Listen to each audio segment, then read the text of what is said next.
नमस्कार दोस्तों, आप सभी का स्वागत है। दोस्तों आज बाल विकास एवं शिक्षण विधि का प्रैक्टिस सेट जो है 12वां हम लोग पढ़ने वाले हैं। इससे पहले हम लोगों ने 11 प्रैक्टिस सेट जो है मनोविज्ञान का हम लोगों ने पढ़ चुके हैं। तो आप अगर इसको नहीं देखे हैं तो आप प्ले लिस्ट में जाएंगे तो वहां पर आपको मिल जाएगा सभी प्रैक्टिस सेट एकदम सीरियल बाय सीरियल। सभी प्रैक्टिस सेट में 30 क्वेश्चन हमने शामिल किया है, तो 30 का सभी का एक्सप्लेनेशन भी किया है। तो यहाँ तक उम्मीद है कि आपको जो है समझ में आ रहा होगा। तो आइए स्टार्ट करते हैं 12वां प्रैक्टिस सेट। पहला क्वेश्चन है कि डैश डैश डैश के अनुसार बालक का विकास आनुवंशिकता तथा वातावरण का गुणनफल है। कौन सा? आनुवंशिकता तथा वातावरण का गुणनफल है। यह जो है कथन किसके अनुसार, यह परिभाषा किसके अनुसार है?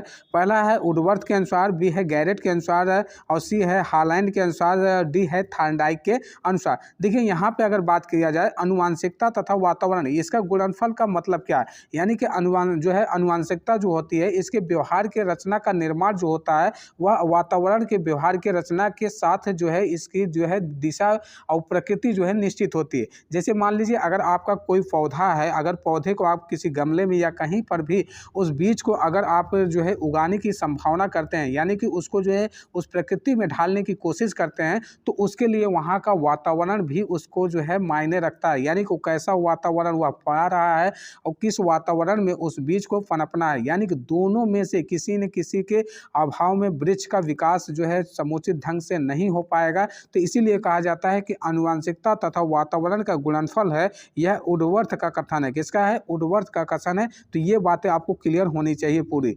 तो अगले क्वेश्चन पे चलें। अगला हमारा दूसरा क्वेश्चन है कि मनोविज्ञान में सर्वप्रथम अपनी आत्मा का परित्याग किया, फिर अपने मन को और फिर अपनी चेतना का।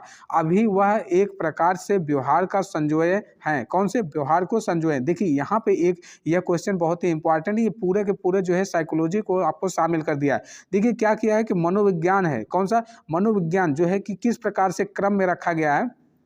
मान लीजिए अगर आपको हम एक ही प्रकार से पिरामिड के रूप में अगर जो है नोट कराएं, तो यहाँ पे देखा जाता है जो एक जो है इसकी पहली शुरुआत होती है। सर्वप्रथम जो मनोविज्ञान की शुरुआत होती है वह आत्मा से होती है। कौन से? आत्मा से होती है। यानी कि कहा गया था कि जो है साइकोलॉजी है, यानी कि साइकोलॉजी जो साइको शब्द है वह एक प्रकार से जो है कि यानी कि जो है यूनानी साइकोलॉजी जो है आत्मा का विज्ञान, यानी कि आत्मा का जो है अध्ययन करना ही मनोविज्ञान कहलाता है। कौन सा? आत्मा का अध्ययन करना मनोविज्ञान कहलाता है। उसके बाद जो है अदर जो है कि मनोवैज्ञानिक आए, उन्होंने कहा नहीं, आत्मा का नहीं, आत्मा का हम कैसे अध्ययन कर सकते हैं? आत्मा ना हमें दिखाई देती है न सुनाई देती है, यानी कि हम आत्मा का अध्ययन नहीं कर सकते हैं। तो आत्मा का वहाँ पे परित्याग हुआ। फिर उसके बाद जो है मन का जो है अध्ययन करने लगे। कौन सा? मन का अध्ययन करने लगे। मन के बाद में भी बहुत सारे मनोवैज्ञानिकों ने अपने अपने मत दिए, तो मन को भी त्याग दिया गया। तो उसके बाद कहेंगे मन नहीं, मन को नहीं, चेतना से। कौन सा? व्यक्ति के जो है चेतना से उसका अध्ययन किया जाएगा। उसके जो है कि मनोविज्ञान में ये चेतना शब्द को जो है शामिल किया गया।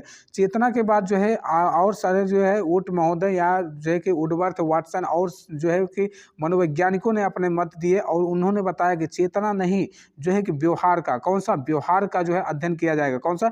बालक के जो है व्यक्ति के जो है व्यवहारों का अध्ययन जो होगा वही जो है आपको जो है कि मनोविज्ञान में सर्वप्रथम जो है किया जाए। यानी कि यहाँ पर जो है कि वुडवर्थ जो महोदय हैं, कौन? वुडवर्थ महोदय ने क्या कहा कि जो है कि ये व्यवहार का अध्ययन जो सजोए हुए हैं, यानी कि व्यवहारों का जो अध्ययन हम कर रहे हैं वह वुडवर्थ के अनुसार है। पहले क्या हुआ? पहले आत्मा का जो है परित्याग हुआ, फिर मन का परित्याग हुआ, उसके बाद चेतना का, बाद में जो है अभी इस प्रकार जो है चल रहा है, जो व्यवहारों का अध्ययन चल रहा है वह वाटसन के अनुसार, यानी कि वुडवर्थ के अनुसार। ये सभी जो मनोवैज्ञानिक है उनके अनुसार यह कथन चल रहा है। यानी कि व्यवहारों का अध्ययन करना ही जो है, बालक के व्यवहारों का अध्ययन करना ही मनोविज्ञान के जो है ये शाखा के अंतर्गत आएगा। ठीक, तो यहाँ पे जो है बी वाला जो है दूसरा क्वेश्चन, सी वाला जो है विकल्प इसका सही है। अगला क्वेश्चन जो है तीसरा क्वेश्चन है कि मनोलैंगिक विकास में सुप्तावस्था का वर्ष अंतराल संबंधित है। कौन सा? यहाँ पे जो दिया है यह सुप्ता अवस्था है। कौन से? यहाँ पर जो है टाइपिंग मिस्टेक हो गया है।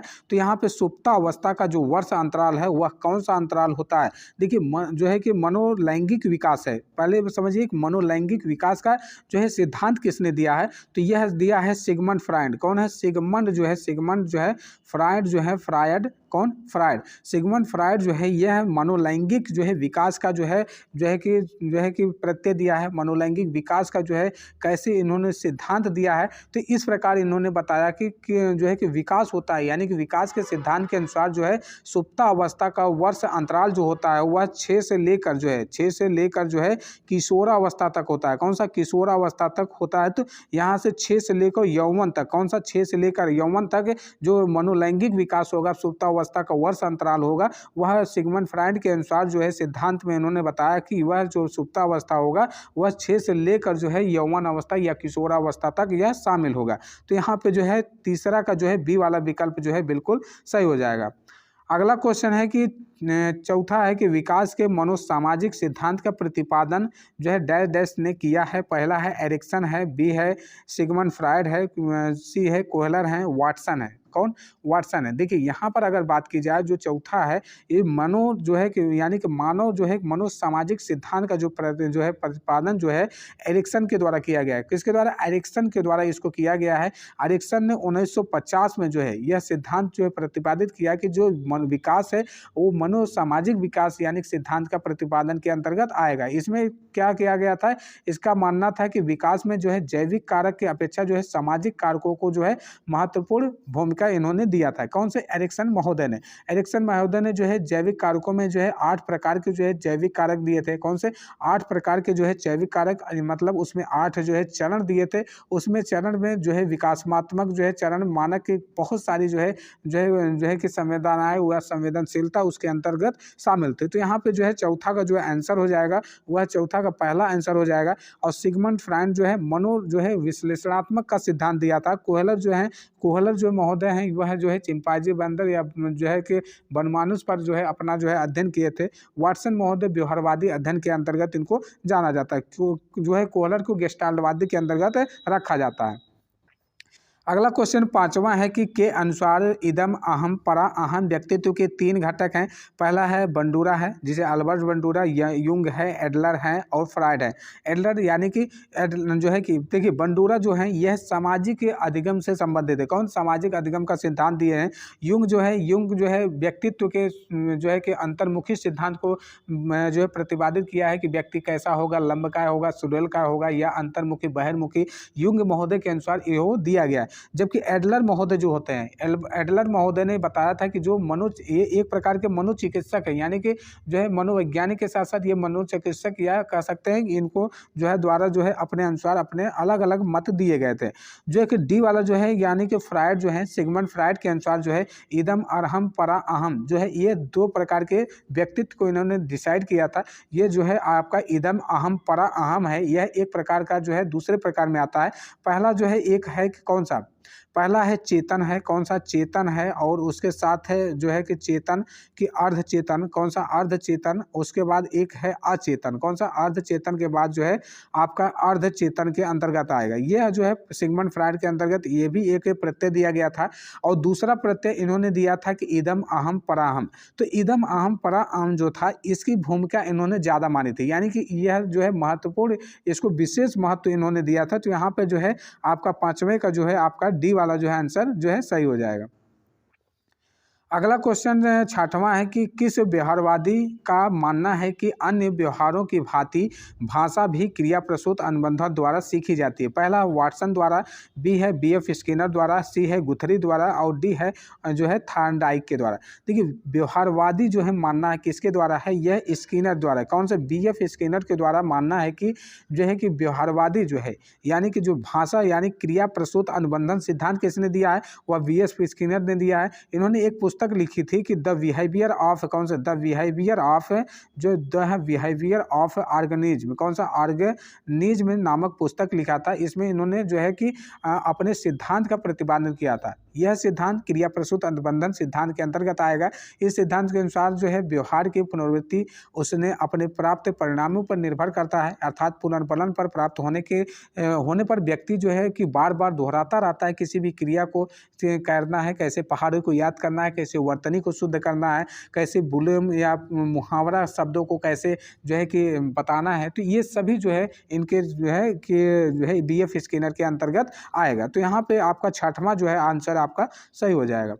अगला क्वेश्चन 7वां है कि निम्न में से कौन केंद्रीय प्रवृत्ति का माप नहीं है। कौन सा केंद्रीय प्रवृत्ति का माप नहीं है। पहला है प्रसार है, बी है बहुलक है, और सी है मध्यांक है, डी है मध्यमान है। यहाँ पे जो है कि केंद्रीय प्रवृत्ति की माप पहले कौन कौन सी। केंद्रीय प्रवृत्ति की जो माप होती है वह बहुलांक होती है, मध्यांक होती है, मध्यमान होती है। मतलब जो है ये सभी जो है आपकी जो है केंद्रीय प्रवृत्ति की माप है। और ये प्रसार जो है आपका केंद्रीय प्रवृत्ति की माप नहीं है, तो यहाँ पे आपका नहीं पूछा है, तो जो है प्रसार को लगाया जाएगा। 8वां क्वेश्चन है कि अधिगम में प्रयत्न व भूल के सिद्धांत का प्रतिपादन किसने किया। पहला है ऑप्शन है कि पावलोव ने, बी है हेगार्टी है, सी है थार्नडाइक है, और डी है हल है। देखिए और जो है कि प्रयत्न व भूल का सिद्धांत या कह सकते हैं प्रयास एवं त्रुटि का सिद्धांत, यह थार्नडाइक के द्वारा दिया गया था। किसके द्वारा। थार्नडाइक के द्वारा दिया गया था। इसने बताया था कि जो सीखने द्वारा एक निश्चित उद्दीपन अनुक्रिया होती है वह जो है कि एक निश्चित अनुक्रिया के साथ परिपक्व हो जाती है। यानी कि जो इस सिद्धांत में उद्दीपक अनुक्रिया सिद्धांत या कह सकते हैं चयन एवं संबंध का सिद्धांत जो है इसी प्रयास एवं भूल के सिद्धांत पर आधारित है। मतलब किसी कार्य को जो है कि इन्होंने अपना प्रयोग जो है बिल्ली पे किया। किस पे। बिल्ली पर इन्होंने अपना प्रयोग किया। बिल्ली किस प्रकार से अपने प्रयास एवं प्रयत्न से जो है किसी भी कार्य को कर सकती है, उसको सिद्धांत को इन्होंने डिफाइन किया। तो यहाँ पे जो है आपका सी वाला जो है विकल्प आपका सही हो जाएगा। जबकि अगर देखा जाए तो पावलोव का जो था वह कुत्ते पर जो है इन्होंने अपना जो है प्रयोग किया। कुत्ते पर किस प्रकार इन्होंने प्रयोग किया, यह पूरी विधिवत जानकारी जो है एक वीडियो हम बनाएंगे जो है टॉपिक वाइज, उसमें हम डिस्कस करेंगे। तो यहाँ पे आपका सी वाला जो है ऑप्शन विकल्प सही है। अगला क्वेश्चन 9वां है निम्नलिखित मापन के स्तर में सबसे अच्छा कौन सा है। पहला है नामिक है, बी है अनुपात है, सी है क्रमिक है, और डी है अंतराल है।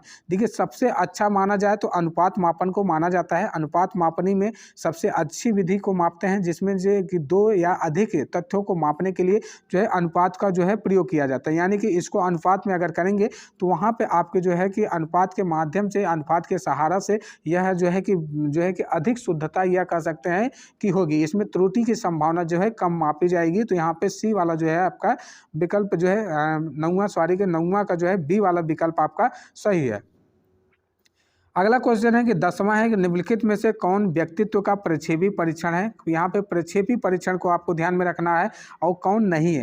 देखिए प्रक्षेपी परीक्षण कौन कौन है उसको अगर आपको ध्यान दिया जाए तो और नहीं वाला आपको ऑटोमेटिक पता चल जाएगा। देखिए प्रक्षेपी परीक्षण के अंतर्गत रोसा स्याही धब्बा परीक्षण आता है जो एक अभिव्यक्ति को व्यक्त करता है, यानी कि इसमें जो है व्यक्तित्व का मापन करता है। तो यह परीक्षण जो है रोसा स्याही धब्बा परीक्षण, TAT परीक्षण और शब्द साहचर्य परीक्षण जो है ये एक प्रकार से जो है कि प्रक्षेपी परीक्षण के अंतर्गत आता है, जो व्यक्तित्व के मापन में जो है इसका प्रयोग किया जाता है। जबकि 16PF परीक्षण जो होता है यह एक अप्रक्षेपी के अंतर्गत आता है। कौन सा। अप्रक्षेपी के अंतर्गत जो है परीक्षण अंतर्गत आता है। यह एक प्रकार से जो है इसमें जो है जवाब और प्रश्न रखा जाता है जिसमें जो है विकल्प से आपको जो है उत्तर को जो है निकालना रहता है कि कैसे आपको उस उत्तर को सटीक माना जाए। तो यहाँ पे जो है आपका 16वां जो है विकल्प सही होगा।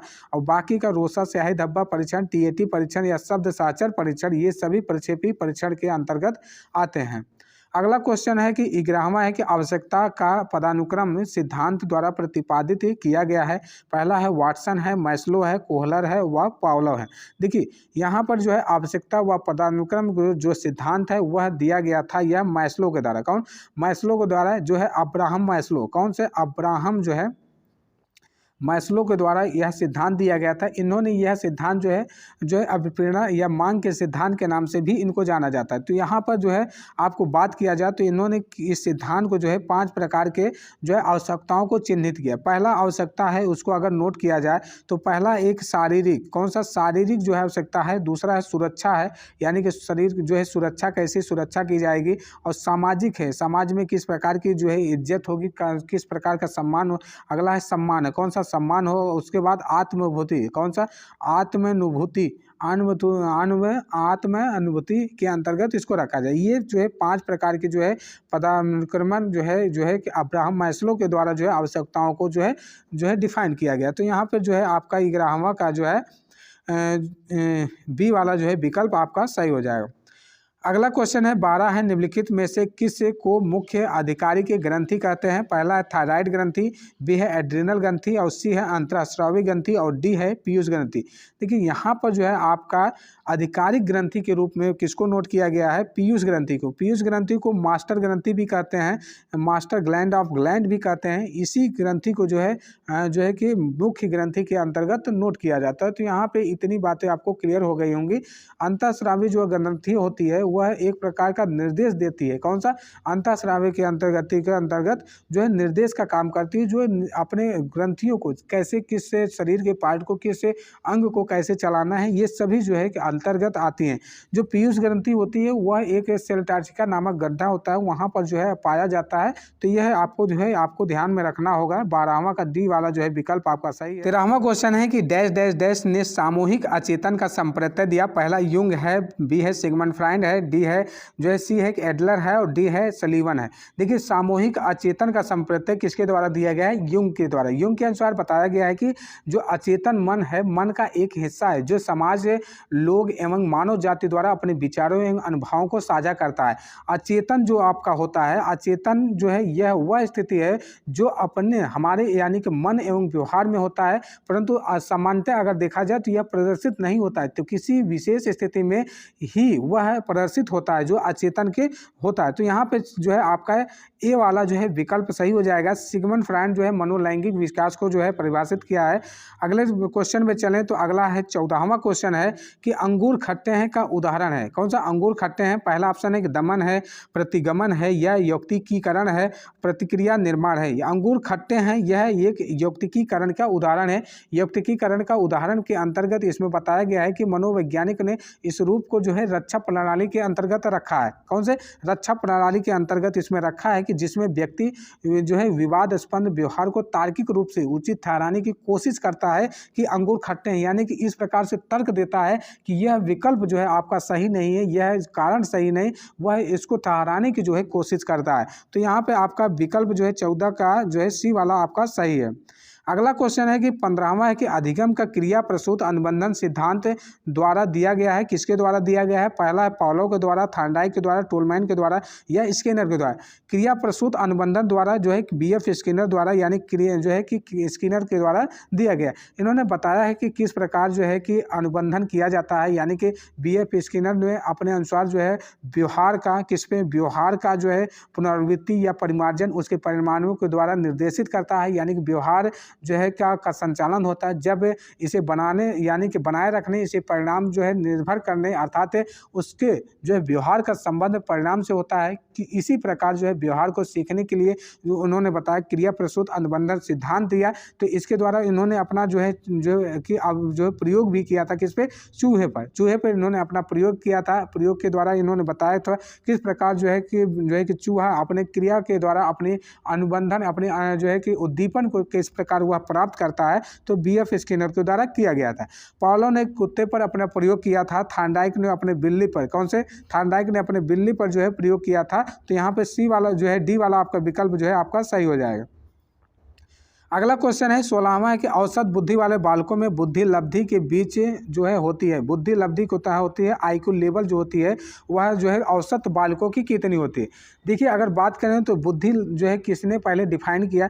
इसने जो है साइमन, कौन सा? साइमन जो है बीने जो है अपने जो है साइमन बीने ने परीक्षण के प्रयोग से बताया गया। साइमन जो है कि टर्मन ने वर्ष 1916 में, कौन सा? 1916 में साइमन और बीने के प्रयोग से जो है मनोवैज्ञानिक टर्मन जो है इन्होंने प्रयोग किया और 1916 में बताया कि बुद्धि लब्धि का जो है कि कई जो है पार्टों में हो जाती है। पहला जो है कि आपको जो है कि एक जो है बुद्धि लब्धि जो है प्रतिभाशाली वाली जो होती है वह बुद्धि लब्धि कितनी होती है? देखिए एक प्रतिभाशाली बुद्धि लब्धि होती है वह 130 से ऊपर होती है। कौन सी? बुद्धि लब्धि यानी कि आईक्यू लेवल जो होती है 130 से ऊपर होगी, वह एक प्रतिभाशाली के अंतर्गत आएगा। जबकि 121 से लेकर 130 के अंतर आएगा तो यह प्रखर के अंतर्गत आएगा। कौन सा? प्रखर बुद्धि के अंतर्गत आएगा। और 111 से लेकर 120 120 के अंतर्गत जब आएगा तो वह तीव्र के अंतर्गत आएगा, और 91 से लेकर या कह सकते हैं 90 से लेकर 110 के बीच में आएगा तो यह एक सामान्य बुद्धि के अंतर्गत आएगा। किसमें? सामान्य बुद्धि के अंतर्गत आएगा। तो यहाँ पे औसत बुद्धि जो पूछी गई है तो यह डी वाला जो है विकल्प आपका, यही सॉरी, ये आपका जो है सी वाला जो है विकल्प आपका जो है सही होगा। कौन सा? सी वाला विकल्प। कौन सी? औसत बुद्धि आपसे पूछी गई, कौन सी? सामान्य बुद्धि नहीं, आपकी औसत बुद्धि आपको पूछी गई है, जो एक प्रकार की जो है सामान्य बुद्धि के अंतर्गत आएगा। जबकि जो है 110 से जो है 130 के अंतर्गत या 120 के अंतर्गत जो आ जाएगी वह तीव्र बुद्धि के अंतर्गत आ जाएगा। और जो है 70 से जो 89 की बुद्धि रहती है ये अल्प बुद्धि अल्प, कौन सी? अल्प बुद्धि के अंतर्गत आएगा। यह आपको जो है समझ में आ गया होगा कि, और जो है 50 से नीचे आएगा यह जड़ बुद्धि के अंतर्गत आ जाएगा या मूर्ख के अंतर्गत आ जाएगा। ये सभी इस प्रकार से इसको डिफाइन किया जाता है। तो आप यहाँ पे 16वां की बात की जाए तो यहाँ पे सी वाला जो है विकल्प आपका सही है। अगला क्वेश्चन है 17वां कि बंडूरा का कथन है कि बच्चे प्रतिक्रियाएं प्रतिमानीकरण द्वारा सीखते हैं जिसको डैश डैश डैश से भी कहा जाता है। कौन सा? अल्बर्ट बंडूरा जो है यह किससे जो है संबंधित है? यह सामाजिक जो है अनुबंध से संबंधित, इन्होंने सामाजिक जो है अधिगम का सिद्धांत भी दिया है। तो अल्बर्ट बंडूरा का सामाजिक अधिगम सिद्धांत है। तो इन्होंने बताया कि अभ्यास द्वारा सीखना या अंतर्दृष्टि द्वारा सीखना, निरीक्षणात्मक द्वारा सीखना, पुरस्कार द्वारा सीखना। देखिए यहाँ पर जो है अल्बर्ट बंडूरा जो है इन्होंने बताया कि जो प्रतिक्रियाएँ हैं, कौन से प्रतिक्रियाएँ जो है निरीक्षणात्मक अधिगम के द्वारा सीखी जाएगी। यानी कि बच्चे जो है अपने बड़ों के व्यवहार जो है निरीक्षण के द्वारा जो है कि उसी तरह से व्यवहार करेंगे, उसी तरह से जो है वह प्रदर्शित करेंगे। तो 17 का जो है सी वाला आपका विकल्प सही हो जाएगा। अगला क्वेश्चन 18 है कि पियाजे के संज्ञानात्मक विकास सिद्धांत में अमूर्त एवं परिपक्व नैतिक चिंतन का किस अवस्था की विशेषताएं होती हैं? पहला संवेदनात्मक अवस्था, और पूर्व संक्रिय अवस्था, औपचारिक संक्रिय अवस्था या मूर्त संक्रिय अवस्था। आपको अगर बताएं तो ये सभी अवस्थाओं को आपको नोट करने की आवश्यकता है। पहला है जन्म से लेकर जो है 0 से लेकर या कह सकते हैं 2 वर्ष तक। कौन सा? जन्म से लेकर 2 वर्ष तक ये संवेदी गामक अवस्था के अंतर्गत आता है। और पूर्व संक्रिय अवस्था जो है 2 से 7 वर्ष के अंतर्गत आता है। कौन से? 2 से 7 वर्ष का पूर्व संक्रिय अवस्था। मूर्त संक्रिय अवस्था 7 से लेकर जो है 11 अवस्था तक। औपचारिक अवस्था जो है 11 से लेकर कौन से? 14 वर्ष तक। देखिए संवेदी गामक अवस्था जो होती है यह ज्ञानेंद्रिय अवस्था के अंतर्गत आती है। यानी कि बालक यहाँ पर जो है एक असहाय के बालक, वहाँ पे चिंतन उसके अंतर्गत अभाव होता है। जबकि पूर्व संक्रिय अवस्था वह एक प्रकार की जो है नॉर्मल जो है थिंकिंग जो है कह सकते हैं वह कार्य करने की जो है कोशिश करता है। जबकि मूर्त में कुछ हद तक वह चिंतन कर सकता है। जबकि औपचारिक जो है इस पर नैतिक चिंतन की आवश्यकता या अमूर्त चिंतन, उस पर विकल्प निकालने या उस पर बहुत सारे जो है प्रॉब्लम को सॉल्व करने की जो है कोशिश उसकी जो है करने की जो है प्रक्रिया होती है, वह जो है अमूर्त जो है औपचारिक है। कौन से? औपचारिक जो है संक्रिया के अंतर्गत आएगा। तो प्रश्न 18 के हिसाब से जो है आपका सी वाला विकल्प आपका सही हो जाएगा। अगला क्वेश्चन 19 है जन्मजात व्यक्तित्व के गुणों का योगफल जो है होता है। पहला समानता है, निरंतरता है या वंशानुक्रम है या युवत्सा है। कौन सा? युवत्सा है। देखिए यहाँ पर जन्मजात और जो है कि व्यक्तिक गुणों का योगफल जो होता है वह एक वंशानुक्रम होता है। कौन सा? वंशानुक्रम। यानी कि अनुवांशिक का विकास जो होता है, कौन सा? अनुवांशिक का विकास जो है शारीरिक और मानसिक गुणों के संचरण से होता है। माता पिता से बच्चों का जीन्स के माध्यम से जो है प्रवेश होता है। इसी के द्वारा जो है अनुवांश जो है वंशानुक्रम जो आपका यह निर्धारित होता है। कौन सा? वंशानुक्रम इसी पे निर्धारित होता है। कह सकते हैं कि वंशानुक्रम जन्मजात जो है एक व्यक्तिक गुणों का जो है योगफल के अंतर्गत आता है। तो यहाँ पे सी वाला जो है आपका विकल्प सही हो जाएगा। अगला क्वेश्चन है कि 20वां है कि मनोवैज्ञानिकों के अनुसार निम्नलिखित में से किस विधि द्वारा मूल प्रवृत्ति में परिवर्तन लाया जा सकता है? पहला सहसंबंध द्वारा, मार्गांतरीकरण द्वारा और विलयन द्वारा और नवीनीकरण द्वारा। देखिए यहाँ पे जो मनोवैज्ञान के अनुसार है यानी कि इस विधि से मूल प्रवृत्ति में जो परिवर्तन लाया जाता है वह मार्गांतरीकरण के द्वारा, यानी मार्गांतरीकरण द्वारा यहाँ पर जो है पुनः जो है निर्देशन देने का कार्य करता है। कौन सा? पुनः निर्देशन या मूल प्रवृत्ति द्वारा परिवर्तन लाया जाता है। इसमें मार्गांतरीकरण का अर्थ जो होता है वह मूल प्रवृत्ति, कौन सा? मूल प्रवृत्ति जो है मूल प्रवृत्ति का जो है क्रियात्मक क्रियाशीलता को अच्छे कार्य का जो है करना या दिशा की ओर जो है मोड़ना जो है इसका मार्गांतरीकरण के अंतर्गत आ जाएगा। तो यहाँ पे बी वाला जो है विकल्प आपका सही हो जाएगा। अगला क्वेश्चन 21 है प्रत्ययों का बनते रहना यह एक प्रक्रिया है। पहला जो है कि विषम है, अनियमित है, असामयिक है या संचयी है। अब यहाँ पे देखें तो ये जो प्रत्ययों को बनते रहना एक जो है संचयी प्रक्रिया के अंतर्गत आएगा। कौन सा? जो संचयी जो है प्रक्रिया होगा, संचयी प्रक्रिया हो गया, यहाँ पर इसको रखा जाएगा। संचयी के अंतर्गत रखा जाता है कि प्रत्यय इसमें जो है कि अलग अलग तथ्यों को संग्रह करके प्रत्ययों का निर्माण किया जाता है। संचयी के अंतर्गत जो है तात्पर्य इसका संग्रह करने का मतलब होता है। डी वाला जो है 21 का आपका बिल्कुल सही हो जाएगा। तो 22 चलते हैं। निम्नलिखित में से कौन सा भूलने का कारण नहीं है? पहला मानसिक द्वंद्व है, पुनरावृत्ति का जो है अभाव है, सीखने की प्रक्रिया है, शिक्षक की जो है योग्यता है। देखिए मानसिक द्वंद्व अगर आता है तो आप वहाँ पे जो है भूलने का जो है कारण नहीं आप मान सकते हैं। यहाँ पे पुनरावृत्ति का अभाव या सीखने का अभाव या शिक्षक की योग्यता, यहाँ पे शिक्षक की योग्यता जो है आपका भूलने का कारण नहीं हो सकता है, क्योंकि शिक्षक के माध्यम से जो है आपको जो है किसी भी कार्य को जो है करने की जो है आपको जो है कि प्रेरणा मिलती है। यहाँ पे भूलने का जो है कार्य नहीं हो सकता है। तो यहाँ पे ये सभी कार्य भूलने का हो सकता है, ये जो है डी वाला कार्य नहीं हो सकता है। तो यहाँ पे जो है कि 22 का जो है आपका डी वाला विकल्प आपका सही हो जाएगा। अगला क्वेश्चन है 27 है। स्पीयरमैन 1904 के अनुसार तर्क करने की क्षमता और समस्या समाधान करने की क्षमता कहलाती है। पहला है यश कारक है, जी कारक है, विशिष्ट बुद्धि है या सांस्कृतिक जो है कि बुद्धि है। देखिए यहाँ पर जो है कि स्पीयरमैन के अनुसार 2 फैक्ट दिए गए थे, यानी कि द्वि कारक का सिद्धांत दिया गया था। द्वि कारक में कौन कौन सा जो है कारक था? पहला कारक था वह एक कारक था जो है कि आपका यश कारक था, और एक कारक था जी कारक। पहला जी कारक था, दूसरा यश कारक, जिसे हम जी कारक में जनरल फैक्टर कहते हैं, जनरल फैक्टर, और जो है स्पेसिफिक फैक्टर। कौन सा? जी फैक्टर जो विशिष्ट फैक्टर कहते हैं, स्पेसिफिक फैक्टर के अंतर्गत रखते हैं। तो यहाँ पे जो है आपका जो है 23 जो कह रहा है वह एक जी फैक्टर के अंतर्गत कह रहा है। जी फैक्टर के अंतर्गत जो है आएगा, उसमें जो है कि जन्मजात प्रतिक्रिया यानी कि जो प्रतिभा होती है उसमें जो है कि प्रत्येक व्यक्ति उसकी मानसिक क्षमता यानी भिन्न भिन्न होती है, इसलिए व्यक्ति में प्रत्येक मानसिक कार्य करने की जो क्षमता होती है वह अलग अलग होती है। यानी कि समस्या समाधान की क्षमता जो है वह तर्क करने की क्षमता जो है जी फैक्टर के अंतर्गत आती है। तो यहाँ पर जो है आपका जी फैक्टर हो जाए। तो यहाँ पे अगर कभी कभी जो है द्विकारक सिद्धांत का अगर प्रतिपादन किसने किया गया है? स्पीयरमैन ने किया। कौन? स्पीयरमैन ने द्विकारक सिद्धांत का प्रतिपादन किया है। इन्होंने 2 कारक दिया है, एक जी कारक और यश कारक। तो जी कारक में तर्क करने की क्षमता, इस जो है समस्या समाधान करने की जो क्षमता होती है वह जी कारक के अंतर्गत आती है। अगला क्वेश्चन जो है 24 है। पढ़ाते समय सामान्य कक्षा में अध्यापक का सर्वाधिक जो है ध्यान किस मनोवैज्ञानिक तथ्य पर होना चाहिए? देखिए जो अध्यापक है किसी भी बालक को या कोई भी क्लास है अगर वहाँ पे अगर पढ़ा रहा है या अध्यापन कार्य या टीचिंग कार्य कर रहा है तो सबसे महत्वपूर्ण जो है कार्य कौन सा होना चाहिए? पहला ऑप्शन है कि शिक्षण तकनीक है, बी है शारीरिक क्षमता, सी है व्यक्तिक भिन्नता, और डी है पारिवारिक जो है स्थिति। देखिए पारिवारिक स्थिति तो बिल्कुल नहीं होगी, तो यहाँ पे पारिवारिक स्थिति आपका एक आंसर कैंसिल हो जाता है। शारीरिक क्षमता या जो है कि शिक्षण जो है तकनीक, शिक्षण तकनीक कुछ मायने में जो है कि हो सकती है, मगर वैयक्तिक भिन्नता जो है सबसे अधिक जो है प्रभावी होती है। यानी मनोवैज्ञानिक के तथ्य पर जो है सर्वाधिक ध्यान जो है होना चाहिए, सबसे अधिक जो है ध्यान देने की आवश्यकता है वैयक्तिक भिन्नता। कौन सी? वैयक्तिक भिन्नता। यानी कि वैयक्तिक भिन्नता में कह सकते हैं कि बुद्धि जो है क्षमता जो है हर बालक का अलग होगी, वह सीखने की क्षमता भी अलग अलग होगी।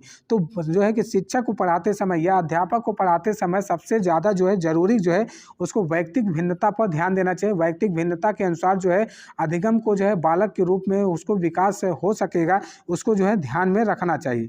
तो सी वाला विकल्प आपका सही है। अगला क्वेश्चन है 25 है। अधिगम स्थानांतरण के द्विकारक सिद्धांत का प्रतिपादन किसने किया है? अभी हमने डिस्कस किया, द्विकारक जो है स्पीयरमैन ने किया है। कौन? स्पीयरमैन ने जो है द्विकारक सिद्धांत का जो है प्रतिपादन किया है। तो यहाँ पे आपका द्विकारक सिद्धांत हो जाएगा। तो यहाँ पे 25 का जो है आपका आंसर बी वाला जो है आपका सही हो जाएगा। 26वां क्वेश्चन है कि सीखी हुई बात को स्मरण करने या पुनः स्मरण करने की असफलता क्या कहलाती है? देखिए सीखी हुई बात को स्मरण करने या पुनः स्मरण करने की असफलता होती है। तो असफलता जो होती है वह एक प्रकार की विस्मृति होती है। आप किसी भी विषय वस्तु को अगर याद कर रहे हैं, उस याद करने में वह असफल हो जाते हैं, वह विस्मृति के अंतर्गत आती है। अगर उसको आप सफल हो जाते हैं उसमें स्मृति के अंतर्गत आ जाएगी। कौन सी? स्मृति के अंतर्गत आ जाएगी। स्मृति में जैसे कि मान लीजिए अगर आप किसी भी विषय वस्तु को याद करते हैं, वह चेतन मन में है, वो चेतन से आपको वापस आ जाती है, आप किसी वस्तु को आप बता पाते हैं तो वह एक स्मृति के अंतर्गत आएगी। असफल हो जाते हैं वह विस्मृति के अंतर्गत आ जाएगी। तो यहाँ पे ये बातें आपको क्लियर होनी चाहिए।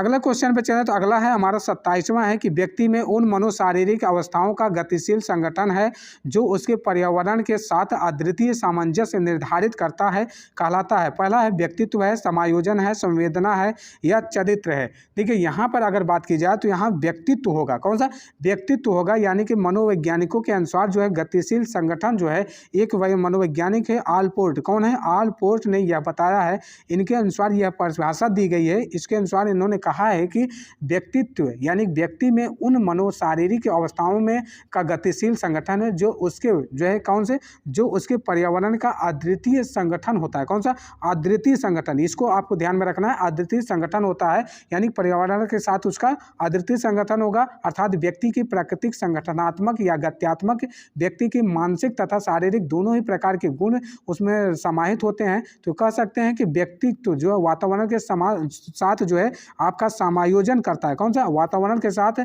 समायोजन करता है या उसके साथ जो है अपलक्षित होता है। तो यहाँ पे आपका 27 का जो है ए वाला विकल्प सही हो जाएगा। अगला क्वेश्चन 28 है कि सामान्य पुरुष में यक्स वाई गुणसूत्र होते हैं जबकि सामान्य महिला में डैश डैश डैश होते हैं। कौन से गुणसूत्र होते हैं? देखिए सामान्य पुरुष में आप सभी जानते हैं कि यक्स वाई गुणसूत्र होते हैं, महिला में यक्स यक्स गुणसूत्र होते हैं। तो ये आप सभी जानते हैं। और ये कभी कभी ये भी क्वेश्चन पूछा जाता है कि यह मनुष्य में जो सामान्य मनुष्य है उसमें गुणसूत्रों की संख्या कितनी होती है। वहाँ पर संख्या अगर पूछी जाए, यहाँ पर संख्या की बात हमने की है तो संख्या आपको 46 बतानी है। अगर जोड़े पूछे जाए कितने जोड़े आपको मिलते हैं तो यहाँ पे 23 जोड़ी जो है गुणसूत्र मिलती है। कौन सी 23 जोड़ी गुणसूत्र मिलती हैं। इसके जो है निर्धारण से ही जो है कि आपको जो है गुणसूत्रों के निर्धारण से ही जो क्रोमोसोम्स होते हैं इसी से जो है कि लड़का और लड़की जो है जन्म लेते हैं। तो यहाँ पे एक बात आपको क्लियर होगी, जो एक्स वाई गुणसूत्र है और एक वाई वाई गुणसूत्र है। तो यहाँ पे जब यक्स यक्स गुणसूत्र मिलता है तो यहाँ पे एक जो है लड़की की जन्म होती है और यक्स वाई गुणसूत्र होता है वहाँ पे लड़के का जन्म होता है। कौन से लड़के का जो है जन्म होता है। तो यहाँ पे प्रश्न जो पूछा है तो यह जो है कि इस महिला में यक्स यक्स गुणसूत्र जो है मिलता है। 29 है कि प्राप्तांकों के समूह का वह बिंदु जिसके नीचे समूह के आधे प्राप्तांक और जिसके ऊपर के समूह के आधे प्राप्तांक होते हैं, पहला कहलाता है मध्यमान कहलाता है या बहुलांक कहलाता है, मध्यमांक कहलाता है या मानक विचलन कहलाता है। देखिए यहाँ पे अगर बात की जाए जो मध्यमांक होता है, कौन सा मध्यांक जो होता है, कौन सा मध्यांक जो होता है यह प्राप्तांकों के समूह का अवरोही क्रम, कौन सा अवरोही क्रम या अवरोही क्रम दोनों को श्रेणी में या बढ़ते क्रम या घटते क्रम, सामान्य तौर पर समझिए इसको जो है मध्यांक के अंतर्गत लिखते हैं। मध्यांक अगर आपको निकालना रहे तो यह n/2वां पद, जितने भी पद रहे, मान लीजिए 10 पद है, 10/2वां पद यानी कि 11 पद है तो यह जो है कि 11 + 11/2वां पद, इस प्रकार से पद वहाँ निकाल देंगे तो वहाँ पर जो है आपका मध्यांक निकल जाएगा। तो यहाँ पे इस प्रकार से जो है यह सांख्यिकी में जो है प्रश्न पूछा जाता है। अगला क्वेश्चन चले तो 30वां क्वेश्चन है कि आवृत्ति वितरण को रेखाचित्र द्वारा प्रदर्शित करते हैं। विधियों में से एक जो है कि विधि है, पहला है आकृति है, बी है स्तंभाकृति है, गुम्फा जो है गुम्फा छर आकृति है, स्वलिखित आकृति है। यहाँ पे जो है आवृत्ति वितरण रेखाचित्र द्वारा प्रदर्शित करने की जो है कई विधियाँ होती हैं, जैसे कि जो है कि पाई चार्ट विधि, कौन सा पाई चार्ट जो है विधि, स्तंभाकृति विधि। ये तो यहाँ पे स्तंभाकृति जो दिया है या वेन आरेख भी होता है, कौन सा वेन आरेख विधि के अंतर्गत भी लिखा जाता है। तो 30वां का जो आंसर हो जाएगा स्तंभाकृति द्वारा जो आवृत्ति रेखाचित्र द्वारा जो प्रदर्शित किया जाता है वह पाई चार्ट द्वारा, स्तंभाकृति द्वारा या वेन आरेख द्वारा, इन सभी द्वारा प्रकृतित जो है किया जाता है। तो दोस्तों यहाँ तक आपका 30 क्वेश्चन हमने जो है सॉल्व करा दिया है। उम्मीद है आपको जो है सभी क्वेश्चन समझ में आए होंगे। किसी भी प्रकार के अगर कोई भी क्वेश्चन समझ में नहीं आता है तो क्वेश्चन का नंबर के साथ साथ उसके ऑप्शन को भी आप जो है कमेंट बॉक्स में जो है कमेंट करिएगा, तभी जो है हम आप उसको जो है सत्यता की जाँच कर पाएंगे। तो आज के लिए इतना ही, धन्यवाद।